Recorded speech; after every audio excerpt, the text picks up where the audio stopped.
தமிழ்நாடு அரசுக்கு போட்டியாக துணைவேந்தர்கள் மாநாட்டிற்கு ஆளுநர் RN ரவி அழைப்பு விடுத்திருப்பதற்கு அரசியல் கட்சிகள் கடும் எதிர்ப்பு தெரிவித்துள்ளன. 16ஆம் தேதி சென்னையில் 20 பல்கலைக்கழகங்களின் துணைவேந்தர்கள் பங்கேற்ற மாநாட்டை முதலமைச்சர் மு.க.ஸ்டாலின் நடத்தினார். இதனிடையே தமிழ்நாடு அரசுக்கு போட்டியாக உதகையில் 25 மற்றும் 26 தேதிகளில் 2 நாட்கள் துணைவேந்தர்கள் மாநாட்டிற்கு ஆளுநர் RN ரவி அழைப்பு விடுத்துள்ளார்.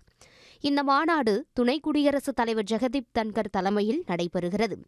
ஆளுநரின் செயலுக்கு அரசியல் கட்சித் தலைவர்கள் கண்டனம் தெரிவித்துள்ளனர். உச்சநீதிமன்ற தீர்ப்புக்கு பிறகு ஆளுநர் பதவி விலகி இருக்க வேண்டும் என்று தமிழ்நாடு காங்கிரஸ் கமிட்டி தலைவர் செல்வ பெருந்தகை குறிப்பிட்டுள்ளார்.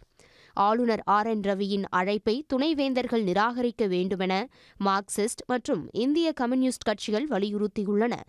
துணை ஜனாதிபதியும் ஆளுநரும் வரும்பொழுது காங்கிரஸ் பேரியக்கத்தின் சார்பாக நீலகிரி மாவட்டத்தில் எங்களுடைய சட்டமன்ற உறுப்பினர் கணேஷ் தலைமையில் கருப்பு கொடி ஆர்ப்பாட்டத்தை நாங்கள் நடத்த திட்டமிட்டு இருக்கிறோம்.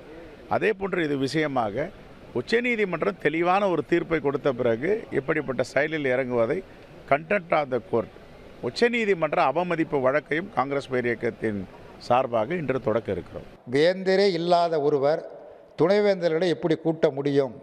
ஆகவே சட்டத்திற்கு புறம்பான மாநாடு, உச்சநீதிமன்றத்தை அவமதிக்கக்கூடிய மாநாடு. இந்த மாநாட்டை நடத்தக்கூடாது, உடனடியாக ரத்து செய்ய வேண்டும். அதேபோல் குடியரசுத் துணைத் தலைவர் பங்கேற்கக்கூடாது.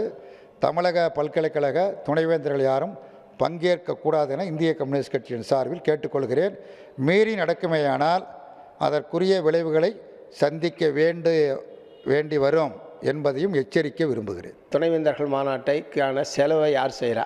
கவர்னர் சொந்த செலவு பண்ணுறாரா, அல்லது தமிழ்நாடு அரசாங்கம் செய்தா, அல்லது கவர்னர் மாளிகைக்கென்று ஒதுக்கப்பட்ட பணத்திலேருந்து பண்ணுறாங்களா, அல்லது தனியார் நிறுவனங்களுடைய உதவியை பெற்று இந்த மாநாட்டை கவர்னர் நடத்துகிறாரா என்பதை தெளிவுபடுத்தணும்னு நான் கேட்க விரும்புகிறேன். துணைவேந்தர்கள் இந்த மாநாட்டை புறக்கணிக்க வேண்டும் என்கிற அறிவுறுத்தலை தமிழ்நாட்டில் உள்ள துணைவேந்தர்களுக்கு தமிழ்நாடு அரசின் சார்பில் வலியுறுத்த வேண்டும் என்று மார்க்சிஸ்ட் கம்யூனிஸ்ட் கட்சியின் சார்பில் கேட்டுக்கொள்கிறேன்.